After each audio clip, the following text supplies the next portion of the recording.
Doctor فرحت ہاشمی صاحبہ کے مستند بیانات سننے کے لیے ہمارے چینل قرآنک پلس کو سبسکرائب کریں۔ یہاں قرآن و حدیث کی روشنی میں حقیقی رہنمائی اور روحانی ترقی کے خزانے ملیں گے۔ ابھی جڑیں اور دین کو گہرائی سے سمجھیں۔ اپنے رب کی حمد کے ساتھ تسبیح کرو، اور صبح کی نماز کا وقت طلوع فجر سے اس وقت تک ہے جب تک سورج طلوع نہیں ہوتا۔ یہ بات یاد رکھی، کیا ہے؟ صبح کی نماز کا وقت کب سے شروع ہوتا ہے؟ طلوع فجر سے۔ کب تک ہے؟ جب تک سورج نہ نکل آئے۔ لیکن اول وقت کون سا ہے؟ فجر کی دو قسمیں۔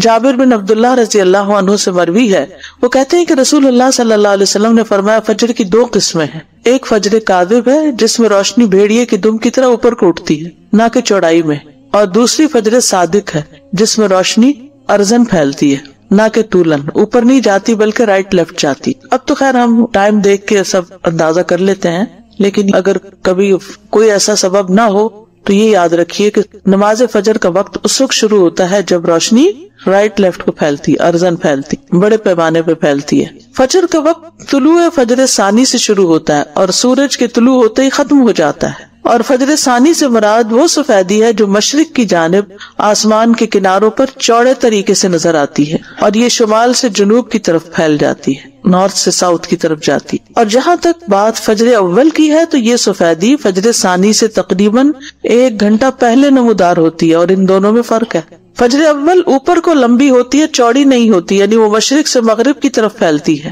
اور فجر ثانی شمال سے جنوب کی طرف چوڑے طریقے سے پھیلتی ہے۔ فجر اول اندھیرے والی ہوتی ہے، یعنی یہ روشنی تھوڑی مدت کے لیے ہوتی پھر اندھیرا چھا جاتا ہے۔ فجر ثانی تاریک نہیں ہوتی بلکہ روشنی اور چمک میں بڑھتی جاتی ہے۔ فجر ثانی تاریک نہیں ہوتی، یہ بہت بڑا فرق ہے۔ فجر اول تھوڑی سی روشنی نظر آئی پھر اندھیرا ہو گیا، لیکن فجر ثانی جو رائٹ لیفٹ پھیلتی ہے وہ پھر کم نہیں ہوتی، زیادہ ہی روشنی ہوتی جاتی ہے حتیٰ کہ سورج نکل آتا ہے۔ فجر ثانی آسمان کے ساتھ متصل ہوتی ہے، اس کے اور آسمان کے کناروں کے درمیان اندھیرا نہیں ہوتا، اور فجر اول آسمان کے کناروں سے کٹی ہوئی ہوتی ہے اور اس کے اور آسمان کے کناروں کے درمیان اندھیرا ہوتا ہے۔ اول وقت عبداللہ ابن عمرو ابن العاص سے روایت ہے، انہوں نے کہا کہ رسول اللہ صلی اللہ علیہ وسلم سے نمازوں کے اوقات کے بارے میں پوچھا گیا تو آپ نے فرمایا فجر کی نماز کا وقت اس وقت تک ہے جب تک سورج کا پہلا کنارہ نہ نکلے۔ اندھیرے میں نماز۔ ابو برزہ رضی اللہ عنہ سے روایت ہے کہ نبی صلی اللہ علیہ وسلم صبح کی نماز ایسے وقت میں پڑھتے کہ ہم میں سے کوئی آدمی اپنے پاس بیٹھے ہوئے کو پہچان لیتا تھا، اور آپ اس نماز میں 60 سے 100 آیات تلاوت فرماتے تھے۔ حضرت عائشہ کہتی ہیں انہوں نے فرمایا کہ مومن عورتیں رسول اللہ صلی اللہ علیہ وسلم کے ہمراہ فجر کی نماز میں چادریں اوڑے ہوئے شریک ہوتی تھیں۔ نماز سے فراغت کے بعد وہ اپنے گھروں کو ایسے وقت میں واپس لوٹتی کہ انہیں رات کی تاریکی کی وجہ سے کوئی پہچان نہیں سکتا تھا۔ اس سے کیا پتہ چلتا ہے کہ نبی صلی اللہ علیہ وسلم فجر کی نماز اندھیرے میں ہی پڑھ لیتے تھے، حتیٰ کہ جب نماز ختم ہوتی تو اس وقت بھی اندھیرا ہوتا تھا، حالانکہ طویل کی رات کی ہوتی تھی۔ یعنی آپ یوں سمجھے کہ اذان کے ساتھ ہی پھر نماز شروع کر دی جائے، تب یہ ہو سکتا ہے۔ ما یعرفن من الغلس، یعنی نبی صلی اللہ علیہ وسلم اول وقت میں نماز ادا کرتے، اور عورتیں جب نماز کے بعد واپس جاتی تو اپنے کپڑوں میں لپٹی ہوتی تھی، ان کو کوئی اندھیرے کی وجہ سے نہیں پہچان سکتا تھا کیونکہ ابھی اندھیرا موجود ہوتا۔ جبکہ دوسری حدیث میں کہ آپ سلام پھیرتے تو ہر کوئی اپنے ہم مجلس کو پہچان لیتا، اور یہاں آیا کہ اندھیرے کی وجہ سے پہچانی نہیں جاتی، تو یہ بات معلوم ہے کہ ان دونوں حالتوں میں فرق ہے کہ آدمی کسی کے پہلو میں بیٹھا ہو اور کوئی اس سے دور ہو، ان دونوں باتوں میں فرق ہوتا ہے۔ تو قریب میں بیٹھا شخص اندھیرے کے باوجود پہچان لیا جاتا ہے، جبکہ دور کوئی شخص ہو تو وہ نہیں پہچانا جاتا، دور کوئی شخص ہو تو نہیں پہچانا جاتا۔ یہ حدیث اس بات پر دلالت کرتی ہے کہ نماز کو اول وقت پر ادا کیا جائے گا۔ تو اب ہر نماز کو الگ الگ لیتے ہیں، فجر کی نماز کو کب ادا کرنا پسندیدہ ہے؟ اندھیرے میں۔ درمیانی وقت۔ انس رضی اللہ عنہ کہتے ہیں کہ نبی صلی اللہ علیہ وسلم سے صبح کی نماز کے وقت کے بارے میں پوچھا گیا، جواباً آپ نے ایک دن طلوع فجر کے وقت صبح کی نماز پڑھائی اور دوسرے دن صبح روشن ہونے کے بعد پڑھی۔ پھر پوچھا صبح کی نماز کے بارے میں دریافت کرنے والا کہاں ہے؟ پھر وضاحت کرتے ہوئے فرمایا کہ اس نماز کا وقت ان دو اوقات کے درمیان ہے، اور فجر کا وقت ہے جب تک سورج طلوع نہ ہو، ووقت الفجر ما لم تطلع الشمس، فجر کو روشن کر کے پڑھنا۔ محمود بن لبید نے اپنے انصاری قوم کے کئی صحابہ سے بیان کیا ہے کہ رسول اللہ صلی اللہ علیہ وسلم نے فرمایا فجر کی نماز پڑھنے کے ساتھ یعنی پڑھتے پڑھتے تم جس قدر بھی روشنی کرو گے وہ تمہارے لیے ثواب میں اضافے کا ذریعہ ہے، یعنی ٹائم اچھا لگا اس میں. فجر کو روشن کرنے کا مطلب، جو سمجھتا ہے کہ فجر کو اندھیرے میں پڑھنا افضل ہے، وہ اس حدیث کو تاخیر پر محمول کر رہا ہے کہ فجر کی ابتدا کی خوب تحقیق کر لے کہ واقعی یقین ہو جائے کہ فجر طلوع ہو گئی. یا وہ جو اس حدیث کو چاندنی راتوں کے ساتھ خاص کرتا ہے، کیونکہ چاندنی راتوں میں طلوع فجر کی ابتدا کو نہیں پہچانا جا سکتا، تو انہیں احتیاط کرتے ہوئے کچھ انتظار کر کے نماز پڑھنے کا حکم دیا کہ ایسا نہ ہو کہ طلوع فجر سے پہلے ہی نماز ادا کر لیں. یا اسے نماز کو لمبا پڑھنے پر محمول کیا جاتا ہے، اور یہ بات اس حدیث کے ساتھ زیادہ موافق ہے جس میں ہے کہ فجر کی نماز میں تم جیسے جیسے سفیدی کرو گے یہ اجر کو بڑھاتی جائے گی. لمبی پڑھیں گے تو تبھی روشنی ہوگی. ان ابی ہریرہ وزید بن خالد الجہنی انہما قالا ان رجلا من الاعراب اتى رسول اللہ صلی اللہ علیہ وسلم فقال یا رسول اللہ انشدک اللہ الا قضیت لی بکتاب اللہ فقال الخصم الآخر وهو افقہ منہ نعم فقد بیننا بکتاب اللہ وأذن لی. فقال رسول اللہ صلی اللہ علیہ وسلم قل قال ان ابنی کان عسیفا علی هذا فزنا بامرأته وانی اخبرت ان علی ابنی الرجم فافتدیت منہ ب100 شاة وولیدة فسألت اہل العلم فاخبرونی انما علی ابنی جلد 100 وتغریب عام وان علی امرأة هذا الرجم فقال رسول اللہ صلی اللہ علیہ وسلم والذی نفسی بیدہ لأقضین بینکما بکتاب اللہ الولیدۃ والغنم رد وعلی ابنک جلد 100 وتغریب عام واغد یا انیس الی امرأة هذا فإن اعترفت فرجمها قال فغدا علیها فاعترفت فأمر بها رسول اللہ صلی اللہ علیہ وسلم فرجمت. متفق علیہ. حضرت ابو ہریرہ رضی اللہ تعالی عنہ اور حضرت زید بن خالد جہنی رضی اللہ عنہ سے روایت ہے کہ ایک دیہاتی رسول اللہ صلی اللہ علیہ وسلم کی خدمت میں حاضر ہوا اور عرض کیا یا رسول اللہ صلی اللہ علیہ وسلم میں آپ کو اللہ کی قسم دیتا ہوں کہ میرا فیصلہ کتاب اللہ کے مطابق کیجیے. مقدمے کا دوسرا فریق زیادہ سمجھدار تھا. اس نے عرض کیا ہاں یا رسول اللہ صلی اللہ علیہ وسلم ہمارے درمیان کتاب اللہ کے مطابق ہی فیصلہ فرمائیے، لیکن مجھے بات کرنے کی اجازت دیجیے. آپ نے فرمایا اچھا بات کرو. اس نے عرض کیا میرا بیٹا اس شخص کے گھر نوکر تھا، اس نے اس کی بیوی سے زنا کیا. لوگوں نے مجھ سے کہا تیرے بیٹے کے لیے رجم کی سزا ہے. میں نے اس کے بدلے 100 بکریاں صدقہ کی اور 1 لونڈی ادا کی. پھر میں نے علماء سے پوچھا تو انہوں نے کہا تیرے بیٹے کے لیے 100 کوڑوں کی سزا اور 1 سال کی جلاوطنی ہے، اور فریق ثانی کی بیوی کے لیے سنگساری کی سزا ہے. رسول اللہ صلی اللہ علیہ وسلم نے فرمایا اس ذات کی قسم جس کے ہاتھ میں میری جان ہے، میں تمہارے درمیان کتاب اللہ کے مطابق ہی فیصلہ کروں گا. اور فریق اول کو حکم دیا کہ اپنی بکریاں اور لونڈی واپس لے لو. تمہارے بیٹے کے لیے 100 کوڑے اور سال تک جلاوطنی کی سزا ہے. پھر ایک صحابی حضرت انیس کو حکم دیا کہ تم کل اس عورت سے جا کر پوچھو، اگر وہ زنا کا اقرار کرے تو اسے سنسار کر دو. حضرت انیس اگلے روز گئے، عورت نے اقرار کیا تو نبی صلی اللہ علیہ وسلم کے حکم سے وہ سنسار کر دی گئی. اسے بخاری اور مسلم نے روایت کیا ہے. اس میں آپ دیکھیے کہ قرآن پاک میں کہیں بھی نہیں لکھا ہوا کہ شادی شدہ زانی کی سزا سنسار کرنا ہے، لیکن آپ صلی اللہ علیہ وسلم کا فیصلہ جو تھا اس کے مطابق عمل ہوا. تو اس سے کیا پتا چلتا ہے کہ اسلامی قانون میں آپ صلی اللہ علیہ وسلم کا حکم ایسا ہی ہے جیسے قرآن کا حکم ہو. گمراہی سے بچنے کے لیے کتاب اللہ اور سنت رسول صلی اللہ علیہ وسلم دونوں کی پیروی کا حکم ہے. جو عمل سنت رسول صلی اللہ علیہ وسلم کے مطابق نہ ہو وہ اللہ تعالیٰ کے ہاں قابل قبول نہیں. دینی مسائل میں نبی صلی اللہ علیہ وسلم کی بذریعہ وحی رہنمائی کی جاتی، جس کی اطاعت اللہ تعالیٰ کے حکم کی طرح ہی واجب ہے. چند مثالیں، یعنی جب کوئی مسئلہ پیش آتا تھا اور اس کا حکم قرآن میں نہیں لکھا ہوتا تھا تو آپ کیسے فیصلہ فرماتے؟ وحی کے مطابق. اور بسا اوقات جب وحی نہیں آتی تھی آپ خود سے فیصلہ فرما دیتے تو وحی کے آنے پر اگر اس کی اصلاح ہوتی تو آپ اپنے فیصلے کو بھی بدل دیتے تھے. اس کی ایک مثال آپ کو میں نے قرآن پاک کی تفسیر میں دی تھی، اور وہ کیا کہ ایک خاتون آپ صلی اللہ علیہ وسلم کے پاس اپنے شوہر کی شکایت لے کر آئی، اور وہ کیا تھی کہ میرے شوہر نے مجھ کو مارا ہے، تو مجھے کیا کرنا چاہیے. وحی الہی میں قرآن میں اس کا کوئی حکم نہیں تھا. آپ نے انصاف کے تقاضے کے تحت کیا حکم دیا کہ جاؤ اور تم بھی بدلہ لے لو، تم بھی مار سکتی ہو. لیکن ابھی وہ عورت جا نہ پائی تھی کہ وحی الہی سے اس کی تردید آ گئی اور اس کو روک دیا گیا. آپ صلی اللہ علیہ وسلم نے فرمایا اردنا شیئا واراد اللہ شیئا آخر، ہم نے ایک چیز چاہی اور ایک چیز اللہ تعالیٰ نے چاہی، اور جو اللہ نے چاہا وہی اصل حکم ہے. تم اپنے شوہر کو مارو گی نہیں، مارنے سے روک دیا. ایسی کئی اور مثالیں بھی ملتی ہیں کہ جس میں آپ صلی اللہ علیہ وسلم نے کسی شخص کو ایک کام کا حکم دیا کہ وحی الہی سے اس کی تردید آ گئی اور آپ نے اس کو روک دیا. اس کی وجہ کیا ہے؟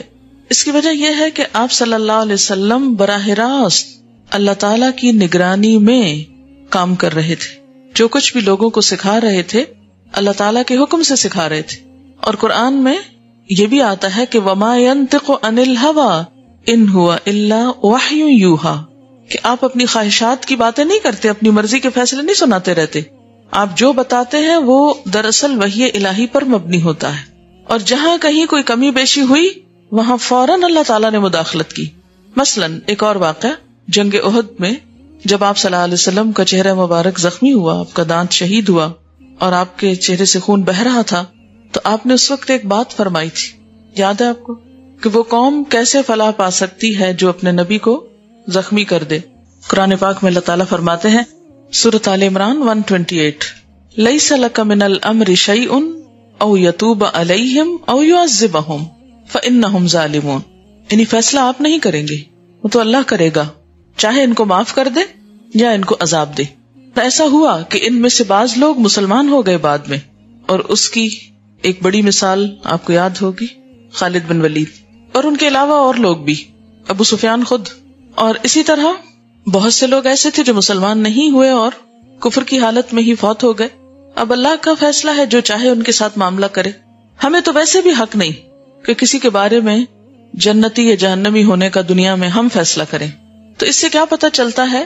آپ کو یاد ہوگا قرآن پاک میں ایک آیت ہے حضرت نوح علیہ السلام کے بارے میں، جس میں اللہ تعالیٰ فرماتے وَاصْنَعِ الْفُلْكَ بِأَعْيُنِنَا وَوَحْيِنَا، کشتی بناؤ کس طرح؟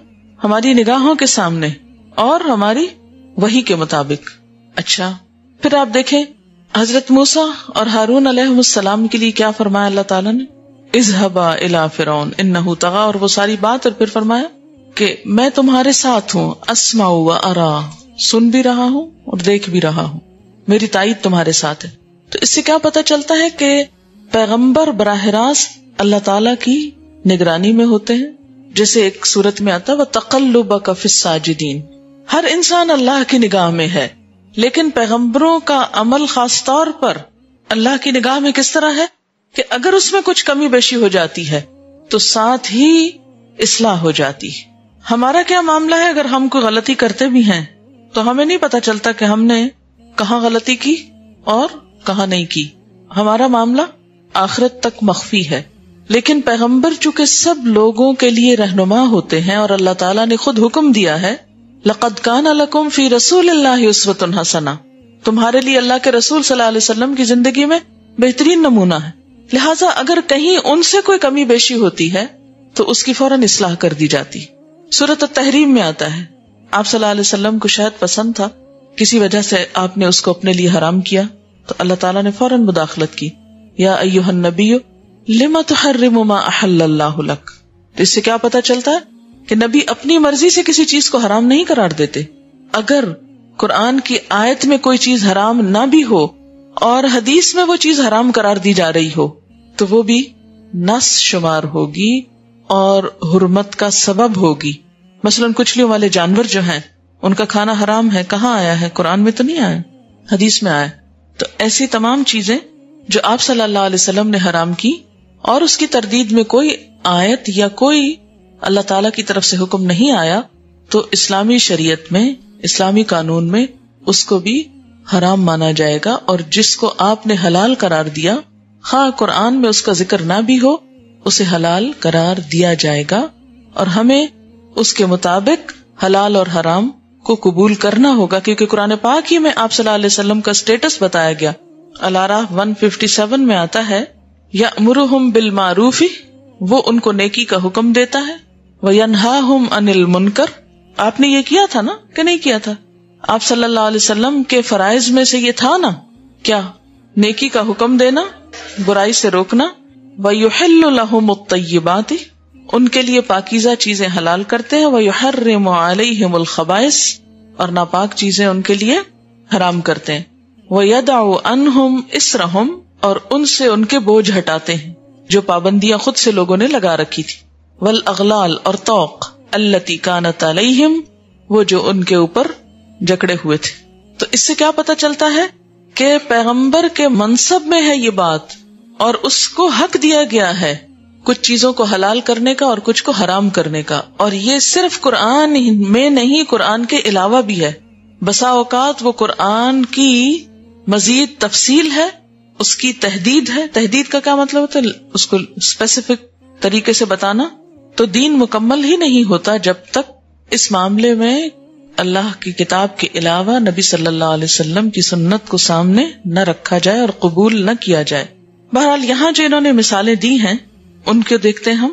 عن جابر بن عبداللہ یقول مرضت فجاءنی رسول اللہ صلی اللہ علیہ وسلم یعودنی وابو بکر وہما ماشیان فاتانی وقد اغمی علی فتودع رسول اللہ صلی اللہ علیہ وسلم ثم صب وضوءه علی فافقت فقلت یا رسول اللہ، وربما قال سفیان فقلت ای رسول اللہ کیف اقضی فی مالی کیف اصنع فی مالی، قال فما اجابنی بشیء حتی نزلت آیت المیراث، رواہ البخاری۔ حضرت جابر بن عبداللہ کہتے ہیں کہ میں بیمار ہوا تو رسول اللہ صلی اللہ علیہ وسلم اور حضرت ابو بکر صدیق رضی اللہ تعالی عنہ عیادت کے لیے تشریف لائے۔ میں بے ہوش تھا، آپ صلی اللہ علیہ وسلم نے وضو کیا اور وضو کا پانی مجھ پہ ڈالا جس سے میں ہوش میں آ گیا۔ میں نے عرض کیا یا رسول اللہ صلی اللہ علیہ وسلم، ایک بار حضرت سفیان نے آپ سے پوچھا تھا کہ میں اپنے مال کا کیا فیصلہ کروں۔ پھر حضرت سفیان نے بتایا کہ آپ صلی اللہ علیہ وسلم نے اس وقت تک کوئی جواب نہ دیا جب تک کہ میراث کی آیت نہ اتری۔ اسے بخاری نے روایت کیا ہے۔ یعنی بعض اوقات کیا ہوتا تھا کہ جب کسی خاص چیز کے بارے میں آپ کوئی حکم نہیں جانتے ہوتے تھے، جو خاص قانونی قسم کا حکم ہوتا تھا، تو اپنے رائے سے یا اپنی مرضی سے لوگوں کو کچھ نہیں بتاتے تھے۔ آپ جو کچھ بتاتے اپنے خاص علم کی بنا پر بتاتے، اور جس بارے میں کوئی خاص علم نہیں ہوتا تھا اس میں خاموشی اختیار کرتے۔ اس کی ایک تو مثال یہی ہے، ایک اور مثال بھی ہے جو میں آپ کو پہلے بتا چکی ہوں۔ آپ کو یاد نہیں ہوگا 28واں پارہ کہاں سے شروع ہوتا ہے؟ قد سمع اللہ قول التی تجادلک فی زوجہا، اللہ نے سن لی اس عورت کی بات جو تم سے اپنے شوہر کے بارے میں جھگڑ رہی تھی، وتشتکی الی اللہ، اللہ سے شکایت کر رہی تھی، اپنے شوہر کی شکایت اللہ سے کر رہی تھی۔ یہ حضرت خولہ کے بارے میں آیات نازل ہوئی ہیں نا، جن کے شوہر نے ان سے زہار کر لیا تھا۔ ٹھیک، اس سے پہلے اسلام میں زہار کے بارے میں کوئی حکم موجود نہیں تھا۔ وہ عورت آپ کے پاس آتی ہے اور جھگڑتی ہے اور روتی ہے اور شکایت کرتی ہے کہ میرے ساتھ یہ ظلم ہوا ہے کہ اس عمر میں میرے شوہر نے مجھے اس طریقے سے طلاق دے دی ہے۔ یہ طلاق کا ایک طریقہ ہے جس میں صریحاً الفاظ استعمال نہیں ہوتے طلاق کے، لیکن کنایتاً ہوتے ہیں۔ تو آپ صلی اللہ علیہ وسلم کیا فرماتے کہ میں تمہارے اس مسئلے کے بارے میں کوئی حکم کتاب اللہ میں نہیں پاتا، میں اس کے بارے میں کچھ نہیں جانتا، کہ اتنے میں پھر وہی نازل ہو گئی کہ اللہ نے سن لی اس عورت کی بات، اور پھر وہ قانون دے دیا گیا جس کی مزید جو اپلیکیشن جس طریقے سے ہوئی وہ خود حضور صلی اللہ علیہ وسلم نے کی۔ اللہ تعالیٰ نے زہار کا قانون اتارا، فرمایا والذین یظاہرون من نسائہم، وہ مرد جو اپنی عورتوں سے زہار کرتے ہیں، ثم یعودون، پھر لوٹ آتے ہیں، یعنی اپنی غلطی کا اعتراف کر لیتے ہیں اور رجوع چاہتے ہیں، لما قالو، جو انہوں نے کہا اس کو واپس لینا چاہتے ہیں، ہے ایک بات ہی جو منہ سے نکلی ہے، اب اس بات کو پلٹانا چاہتے ہیں، تو اس کے لیے جرمانہ دینا پڑے گا۔ کیا؟ فتحریر رقبۃ، ایک گردن آزاد کرنا، ایک غلام آزاد کرنا، من قبل ان یتماسا، اس سے پہلے کہ دونوں ایک دوسرے کو ہاتھ لگائیں، کیونکہ عورت حرام ہو چکی. ذالکم توعظون بہ واللہ بما تعملون خبیر. فمن لم یجد، جس کو گردن نہ ملے، فصیام الشہرین متتابعین، 2 مہینے لگاتار روزے رکھے. من قبل ان یتماسا مذاق ہے، اور یہ کنایتاً عورت کو اپنے سے الگ کرنے کا انداز ہے. پھر فرمایا فمن لم یستطع، جو روزے نہ رکھ سکے، فاطعام 60 مسکینا، 60 مسکینوں کو کھانا کھلائے. ذالک، یہ کیوں اتنی سخت سزا؟ ہاں، لتؤمنوا باللہ ورسولہ، تاکہ تم ایمان لاؤ اللہ اور اس کے رسول پر. یعنی ایمان کا تقاضا ہے. کچھ منہ سے نکلے ہوئے الفاظ اتنے سخت ہوتے ہیں کہ دنیا میں ان کی تلافی کا جرمانہ اتنا بڑا ہے، تو آخرت میں کیا ہوگا. لیکن جب ہم منہ سے بولتے ہیں نا کچھ، تو ہم نے کبھی نہیں سوچا ہم کیا بول رہے ہیں. وَتِلْكَ حُدُودُ اللَّهِ وَلِلْكَافِرِينَ عَذَابٌ أَلِيمٌ. تو یہاں کافر سے مراد کون ہے پھر؟ جو اس قانون کو توڑے، نہ مانے. اور پھر ساتھ ہی فرمائے ان الذین یحادون اللہ ورسولہ، جو لوگ اللہ اور اس کے رسول کی مخالفت کرتے. صرف اللہ کی نہیں، رسول کی بھی ساتھ کہی گئی. کیوں؟ اس لیے کہ اس قانون کا نفاذ تو آپ نے کیا نا. تو بہرحال یہاں پر بھی کیا پتہ چلتا ہے کہ بعض چیزوں کا جواب آپ خود نہیں دیتے تھے. کیا ہوتا تھا؟ انتظار کرتے تھے وحی کا. دوسری مثال، ان سہل بن سعد ان رجلا اتى رسول اللہ صلی اللہ علیہ وسلم فقال یا رسول اللہ ارأيت رجلا رأى مع امرأته رجلا أيقتله فتقتلونه ام كيف يفعله؟ فأنزل الله فيهما ما ذكر في القرآن من التلاعن فقال له رسول الله صلى الله عليه وسلم قد قضي فيك وفي امرأتك قال فتلعنا وأنا شاهد عند رسول الله صلى الله عليه وسلم ففارقها فكانت سنة أن يفرق بين المتلاعنين. رواہ البخاری. حضرت سہل بن سعد سے روایت ہے کہ ایک آدمی حضور صلی اللہ علیہ وسلم کے پاس حاضر ہوا اور عرض کیا، یا رسول اللہ صلی اللہ علیہ وسلم، اگر کوئی شخص اپنی بیوی کو غیر مرد کے ساتھ دیکھے تو کیا کرے؟ یعنی صرف دیکھے سے مراد یہ نہیں، مراد یہاں زنا ہے. اگر قتل کرے تو آپ صلی اللہ علیہ وسلم اسے قصاص میں قتل کروا دیں گے، کیونکہ جب تک 4 گواہ نہ لائے جائیں کوئی شخص سزا دلوا نہیں سکتا اور قانون کو اپنے ہاتھ میں بھی نہیں لے سکتا. اور دوسروں کے معاملے میں تو انسان خاموش ہو سکتا ہے اگر وہ قانون کا تقاضا نہیں پورا کرتا، مگر اپنی بیوی کے معاملے میں کون صبر کر سکتا ہے؟ کہا کہ یا رسول اللہ صلی اللہ علیہ وسلم، اگر وہ قتل کر دے گا تو آپ اس کو قتل کر دیں گے. پھر آخر کیا کرے؟ آپ نے کوئی جواب نہ دیا، حتیٰ کہ اللہ تعالیٰ نے ان دونوں کے بارے میں قرآن مجید میں لعان کا حکم نازل فرمایا. لعان لعنت سے ہے، یعنی ایک دوسرے پہ لعنت کرنا. یہ سورۃ نور میں تفصیل آئے گی. تب رسول اللہ صلی اللہ علیہ وسلم نے اس شخص سے فرمایا، تیرا اور تیری بیوی کا فیصلہ ہو گیا. چنانچہ دونوں نے لعان کیا. راوی کہتے ہیں میں اس وقت نبی صلی اللہ علیہ وسلم کے پاس موجود تھا. تب سے یہ سنت جاری ہوئی کہ لعان کرنے والے میاں بیوی میں جدائی کرا دی جائے. ٹھیک. اب قرآن پاک میں جو لعان کا قانون ہے اس کو دیکھتے سورۃ النور نکالی 18ویں پارے میں آیت نمبر 6. والذین یرمون ازواجہم، وہ لوگ جو اپنی بیویوں پر الزام دھرتے ہیں، ولم یکن لہم شہداء، اور ان کے لیے گواہ نہیں ہوتے، الا انفسہم، مگر خود ہی.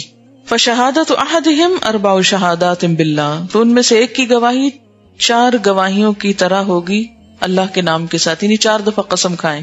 انہ لمن الصادقین، کہ وہ سچے ہیں. والخامسۃ، اور 5ویں دفعہ، ان لعنت اللہ علیہ، کہ اللہ کی لعنت ہو اس پر، یعنی مرد پر، ان کان من الکاذبین، اگر وہ جھوٹوں میں سے.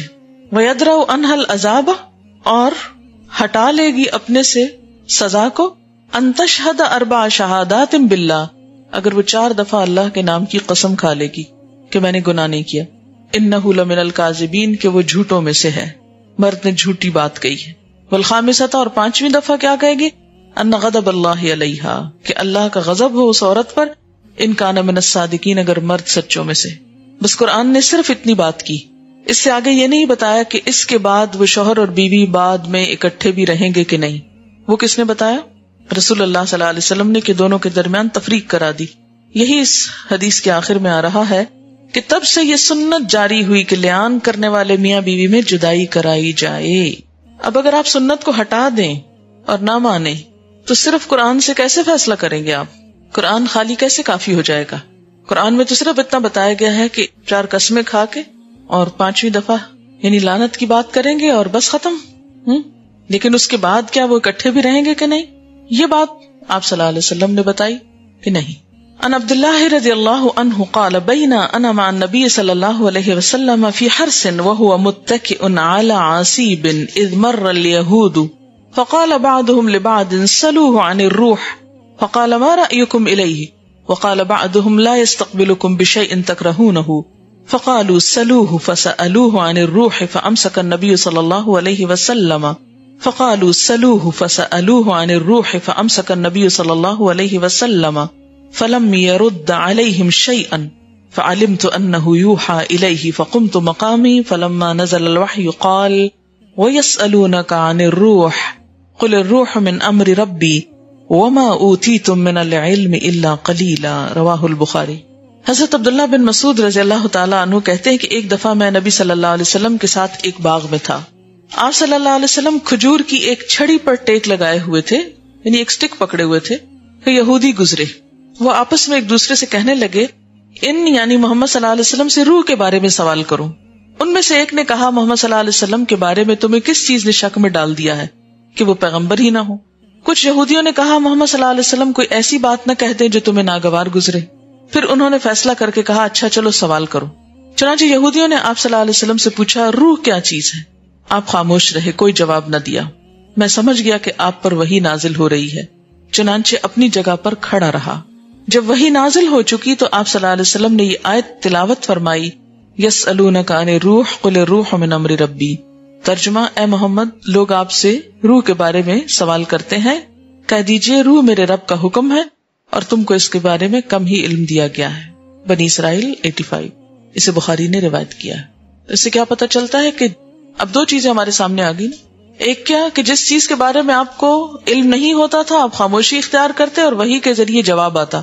دوسرا یہ کہ اگر آپ اپنے اجتہاد سے کوئی فیصلہ کر دیتے تو بسا اوقات اس کو وحی الہی سے تائید ہو جاتی اور بسا اوقات اس کی تردید ہو جاتی. اگر تردید ہو جاتی تو آپ اپنی رائے کو بدل لیتے تھے. قرآن مجید کے علاوہ بھی اللہ تعالیٰ نبی اکرم صلی اللہ علیہ وسلم کو دین کے احکامات سکھاتے تھے جن پر ایمان لانا اور عمل کرنا اسی طرح واجب ہے جس طرح قرآن مجید کے احکامات پر ایمان لانا اور عمل کرنا واجب ہے. چند مثالیں درج ذیل ہیں. عن انس عن النبي صلی اللہ علیہ وسلم قال ان اللہ وضع عن المسافر نصف الصلاة والصوم وعن الحبلى والمرضع رواہ النسائی. حضرت انس بن مالک سے روایت ہے کہ رسول اللہ صلی اللہ علیہ وسلم نے فرمایا اللہ تعالیٰ نے مسافر کو نصف نماز کی رخصت اور روزہ مؤخر کرنے کی رخصت دی، جبکہ حاملہ اور دودھ پلانے والی عورت کو صرف روزہ مؤخر کرنے کی رخصت دی، یعنی نماز کی نہیں. اسے ابو داؤد، احمد، نسائی، ترمذی اور ابن ماجہ نے روایت کیا ہے. تو اس سے کیا پتہ چلتا ہے کہ قرآن پاک میں تو صرف مسافر اور مریض کا حکم ہے. اب دودھ پلانے والی عورت کو مریض تو نہیں ہوتی نا، اور اسی طرح حامل بھی ضروری نہیں کہ مریض ہو. تو ایسی صورت میں پھر کیا ہے، کہاں سے پتہ چلے گا؟ اور اگر آپ نہیں حدیث مانے تو آپ پھر روزہ رکھا کیجئے. اچھا بہت سے لوگ یہ شکایت کرتے ہیں نا کہ حدیث پڑھ کے دین مشکل ہو جاتا ہے. مجھے تو ایسے لگا کہ آسان ہو جاتا ہے اور بہت آسان ہو جاتا ہے. بالکل فطرت پہ آ جاتا ہے، نیچرل، کہ جو چیزیں انسان واقعی کر سکتا ہو. اور جب ہم اپنی عقل سے دین کی بہت انٹرپریٹیشن کرتے ہیں تو تقویٰ کا ایسا خود ساختہ معیار قائم کرتے ہیں جس تک کبھی پہنچ ہی نہیں سکتے. امپریکٹیکل ہو جاتا ہے دین، خشک ہو جاتا ہے. ان ابی سعید جاءت امرأة الى رسول اللہ صلی اللہ علیہ وسلم فقالت یا رسول اللہ ذهب الرجال بحدیثك فاجعل لنا من نفسك يوما نأتيك فيه تعلمنا مما علمك الله. فقال اجتمعنا في يوم كذا وكذا في مكان كذا وكذا فاجتمعنا فأتاهن رسول الله صلى الله عليه وسلم فعلمهن مما علمه الله ثم قال ما من كن امرأة تقدم بين يديها من ولدها ثلاثة إلا كان لها حجابا من النار. فقالت امرأة منهن يا رسول الله أو اثنين؟ قال فأعادتها مرتين ثم قال واثنين واثنين واثنين رواہ البخاری. حضرت ابو سعید رضی اللہ تعالیٰ عنہ کہتے ہیں کہ ایک عورت رسول اللہ صلی اللہ علیہ وسلم کی خدمت میں حاضر ہوئی اور عرض کیا یا رسول اللہ صلی اللہ علیہ وسلم آپ کی ساری تعلیمات مردوں نے لے لی ہیں، ایک دن ہماری تعلیم کے لیے بھی مقرر کر دیجئے جس میں ہمیں وہ باتیں سکھائیے جو اللہ نے آپ کو سکھائی. آپ نے ارشاد فرمایا اچھا فلاں فلاں دن فلاں فلاں جگہ جمع ہوا کرو، اور یہ ان کا ویکلی درس تھا۔ چنانچہ عورتیں جمع ہوئیں اور رسول اللہ صلی اللہ علیہ وسلم ان کے پاس تشریف لے گئے۔ کہیں نہیں آتا کہ بیچ میں کرٹن لگایا یا کوئی بیچ میں ایسا انتظام کیا، یعنی ڈائریکٹ تعلیم تھی، اور جو باتیں اللہ نے آپ کو سکھائی تھی وہ ان کو سکھائیں۔ اچھا بعض لوگوں کو جب یہ بات میں نے بیچ میں ایسی ایک جملہ معترضہ بول دیا یا جواب معترضین بول دیا کہ اور جگہوں کے برعکس ہم جب بھی کسی اسکالر کو اسلام آباد میں بھی یا یہاں بلاتے ہیں تو بیچ میں ایک ان نیچرل قسم کا ہنڈرنس کھڑا نہیں کرتے۔ جس کو حجاب کرنا ہے وہ اپنا حساب خود کر لے، کیونکہ بازار میں بھی جب آپ جاتے ہیں تو اپنے ارد گرد کوئی ایسی چیز تان کے نہیں جاتے کہ کسی کی نظر آپ پہ پڑے ہی نہ۔ اور یہ ہے کہ ہر شخص اپنی نگاہوں کی، اپنے بیہیویئر کی خود حفاظت کرے، اور جس نے نہیں کرنا وہ یہاں کیا باہر بھی کہیں بھی نہیں کر سکتا، اور جس نے کرنا ہے وہ اللہ کا خوف اسے ہر جگہ ہی سیدھا رکھے گا۔ تو کوئی خاتون آئی اور انہوں نے مجھ سے بہت زیادہ جھگڑا کیا اس معاملے میں کہ آپ بہت گناہ کا کام کر رہی ہیں کہ آپ مرد اسکالرس کو بلا لیتی ہیں اور سامنے بٹھا دیتی ہیں۔ اور تو میں نے کہا کہ اگر آپ کو گناہ لگتا ہے تو آپ نہ سننے آیا کیجیے۔ کہنے لگے نہیں آپ بیچ میں کرٹن لگایا کہ میں نے کہا کہ اس طرح تعلیم نہیں ہو سکتی، اور کہیں بھی سنت سے ایسی کوئی چیز ثابت نہیں ہے۔ ایون یہ کہ مسجد نبوی تک میں کوئی ایسی چیز نہیں تھی، خواتین اپنے حجاب کا خود انتظام کرتی تھی۔ یہ خود ساختہ ٹھیک ہے، آپ یہ کہہ سکتے ہیں کہ بہت اچھا ہے، بہت بہتر ہے، بہتر آپ کہہ سکتے ہیں، لیکن میرے نزدیک وہ زیادہ بہتر ہے جو نبی صلی اللہ علیہ وسلم کی سنت ہے۔ آپ نے خود نہیں کیا۔ کہنے لگی آپ ان کی مثال کیوں دیتی ہے، وہ تو اللہ کے رسول تھے اور اتنے بلند مرتبہ تھے اور امت کے باپ تھے اور یہ تھے۔ میں نے کہا پھر آپ کو یہ حکم دینا چاہیے تھا کہ میں تو ہوں باپ، اور یہ جو باقی لوگ ہیں یہ اگر کبھی ایسا کوئی موقع آئے تو بیچ میں کرٹن ڈال کے پھر یہ بات کیا کریں۔ آپ نے تو کسی صحابی سے بھی یہ نہیں کہا۔ اور عید کے موقع پر بخاری میں بار بار وہ روایت آتی ہے کہ جب آپ نے عورتوں کو الگ جگہ، کیونکہ مائک کا انتظام تو نہیں تھا ان دنوں میں، تو مردوں کو خطبہ دینے کے بعد پھر عورتوں کے پاس الگ طور پر تشریف لائے، کیونکہ اجتماع بڑا تھا۔ تو آپ کے ساتھ حضرت بلال بھی تھے، اور جب آپ نے خطبہ عورتوں کو سکھایا تو آپ نے یہ نہیں کیا کہ آپ خود تو سامنے اور بلال کو کہیں تم ذرا باہر جا کے کھڑے ہو جاؤ کیونکہ یہاں پردے کا کوئی انتظام نہیں ہے۔ ایسا ان نیچرل دین جو ہے وہ وہاں سے نہیں آیا۔ جب ہم اس طرح کی بہت ساری پابندیاں لگاتے چلے جاتے ہیں تو ہم دین کو ایک ایسی شکل دے دیتے ہیں، ایک ایسا نمونہ بنا دیتے ہیں جس سے خوف آنے لگتا ہے، جو پھر ہم سے ہو نہیں سکتا، جو ہماری عملی زندگی اور اس زندگی میں بہت ڈسٹنس پیدا کر دیتا ہے۔ جو نیچرل دین ہے وہ ڈسٹنس نہیں پیدا کرتا، اس میں انسان ہر جگہ موو کر سکتا ہے اپنی حدود کو ساتھ لے کر۔ بہرحال یہ اس لیے بھی میں نے بات کر دی کہ ہو سکتا آپ پر بھی کوئی اعتراض کرے یا آپ میں سے بھی کسی کے دل میں یہ اعتراض ہو۔ تو آپ نے فرمایا اچھا فلاں فلاں دن فلاں فلاں جگہ جمع ہوا کرو۔ اچھا اس میں یہ ہوتا ہے نا کہ بسا اوقات مرد اور عورتیں دونوں ایک اجتماع میں حاضر ہوتے ہیں تو بیچ میں کرٹن کر لیا جاتا ہے، وہ بہتر ہوتا ہے، وہ اس لیے کہ عورتیں اپنا ریلیکس ہو کے بیٹھیں۔ اگر اکٹھے بیٹھے ہوں گے یعنی اس طرح بغیر کسی آڑ کے تو اس میں بہت کانشیس ہو کے بیٹھنا پڑتا ہے، لیکن اگر مردوں اور عورتوں کے جیسے اجتماع اکٹھا اور بیچ میں کرٹن ہو دونوں کو سیپریٹ کرنے کے لیے، تو یہ ایک پسندیدہ صورتحال ہے تاکہ دونوں اپنا اپنا اطمینان سے بیٹھے رہیں۔ اچھا جناب، چنانچہ عورتیں جمع ہوئیں اور حضور صلی اللہ علیہ وسلم ان کے پاس تشریف لے گئے، اور جو باتیں اللہ نے آپ کو سکھلائی تھی وہ ان کو سکھلائیں۔ پھر فرمایا تم میں سے جو عورت اپنے 3 بچے آگے بھیج چکی ہے یعنی فوت ہو چکے ہیں تو قیامت کے روز وہ بچے صبر کرنے پر اس کے لیے جہنم سے رکاوٹ بنیں گے۔ ایک عورت نے سوال کیا اگر 2 بچے فوت ہوئے؟ عورت نے 2 کا لفظ دہرایا تو آپ نے جواب دیا ہاں 2 بھی 3 دفعہ آپ نے دہرایا تاکہ بات سمجھ میں آ جائے۔ اسے بخاری نے روایت کیا۔ اب آپ دیکھیں کہ کتنا نیچرل انداز ہے نا تعلیم کا۔ ان ابی ہریرہ ان النبی صلی اللہ علیہ وسلم یرویہ ان ربکم قال لکل عمل کفارۃ والصوم لی وانا اجزی بہ ولخلوف فم الصائم اطیب عند اللہ من ریح المسک، رواہ البخاری۔ حضرت ابو ہریرہ حضور صلی اللہ علیہ وسلم سے اور حضور صلی اللہ علیہ وسلم اپنے رب سے روایت کرتے ہیں۔ اس کو کیا بولتے ہیں؟ حدیث قدسی، کہ اللہ تعالیٰ ارشاد فرماتا ہے ہر عمل کا بدلہ ہے اور روزہ میرے لیے ہے، میں ہی اس کا بدلہ دوں گا۔ روزہ دار کے منہ کی بو اللہ کے نزدیک مشک کی خوشبو سے زیادہ اچھی ہے، اسے بخاری نے روایت کیا ہے۔ تو اس سے کیا پتہ چلتا ہے کہ آپ جو روایت کر رہے ہیں اس کا سورس کیا ہے اصل میں۔ ان انس رضی اللہ عنہ ان النبی صلی اللہ علیہ وسلم یرویہ ان ربہ قال اذا تقرب العبد الی شبرا تقربت الیہ ذراعا وَإِذَا تَقَرَّبَ مِنِّي ذِرَاعًا تَقَرَّبْتُ مِنْهُ بَاعًا وَإِذَا أَتَانِي مَشْيًا أَتَيْتُهُ هَرْوَلَةً، رواہ البخاری۔ حضرت انس رضی اللہ تعالی عنہ نبی صلی اللہ علیہ وسلم سے روایت کرتے ہیں، اور نبی صلی اللہ علیہ وسلم اپنے رب سے روایت کرتے ہیں کہ اللہ تعالیٰ فرماتا ہے جب کوئی بندہ بالش بھر میری طرف آتا ہے تو میں ہاتھ بھر اس کی طرف آتا ہوں، جب بندہ ہاتھ بھر میری طرف آتا ہے تو میں 2 ہاتھ اس کی طرف بڑھتا ہوں، جب بندہ چل کر میری طرف آتا ہے تو میں دوڑ کر اس کی طرف آتا ہوں۔